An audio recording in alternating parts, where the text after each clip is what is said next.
kalau yang belum punya istri belum merasakan. Kalau yang belum punya istri mungkin belum merasakan. Orang itu bisa saja bisa meyakinkan banyak orang, gitu ya.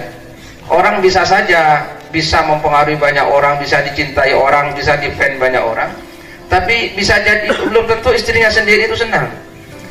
Kenapa? Karena istri itu ya tahu luar dalamnya, karena istri itu tahu macam-macamnya, segalanya tahu. Malah banyak istri itu justru malah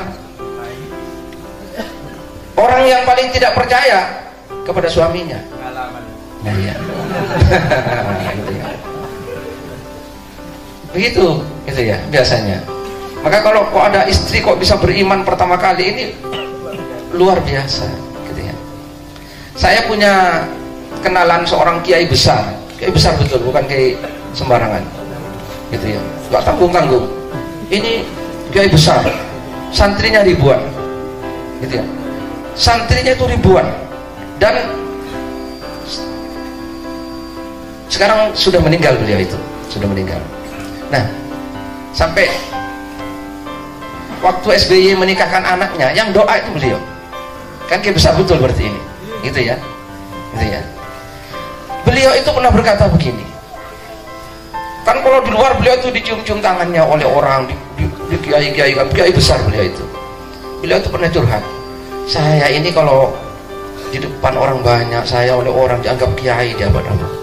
Padahal di rumah saya, di depan istri saya ini dimarah-marahi terus. Itu katanya dia. Di depan istri saya ini jongos, kata dia. Masa kiai? Benar. Ya Allah, betul seperti itu. Nah itu ya. Jadi bisa seperti itu. Loh ya kan? Maka ketika istrinya meninggal dunia, meskipun sudah sepuh, beliau itu kawin lagi. Dan orang banyak yang mencemooh, oh itu gimana sudah sepuh kok kawin lagi? Kalau saya memaklumi, karena saya tahu persoalannya, wajar. Nah, gitu ya. Nah itu saya. Loh ya, sudah sepuh, istrinya meninggal, menikah lagi masih muda. Nah saya jadi, iya nggak apa-apa, itu pelampiasan kayak itu. Nah gitu ya. Nah itu ya.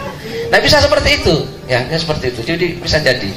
Ini seorang kiai besar, gitu ya. Jadi malah katanya di depan siapa? Istrinya itu gak ada apa-apanya pokoknya hanya dimarah-marahi terus, pokoknya di macam-macam terus, dituding, pokoknya sudah gak sebut kiai, pokoknya namanya yang misalnya namanya Pai Joco mangan, nah itu dia. Nah itu biasa, arep nanti, nah itu biasa. Padahal di luar dia dikiai-kiaikan. Nah naudzubillah min dzalik ini. Tapi kalau ada seorang suami yang digitukan oleh istrinya, itu pertanda akan jadi orang besar.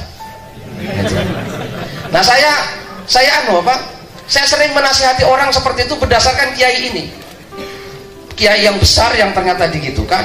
Maka kalau ada orang yang curhat, sering kan, wah istri saya, langsung saya jangankan sampean.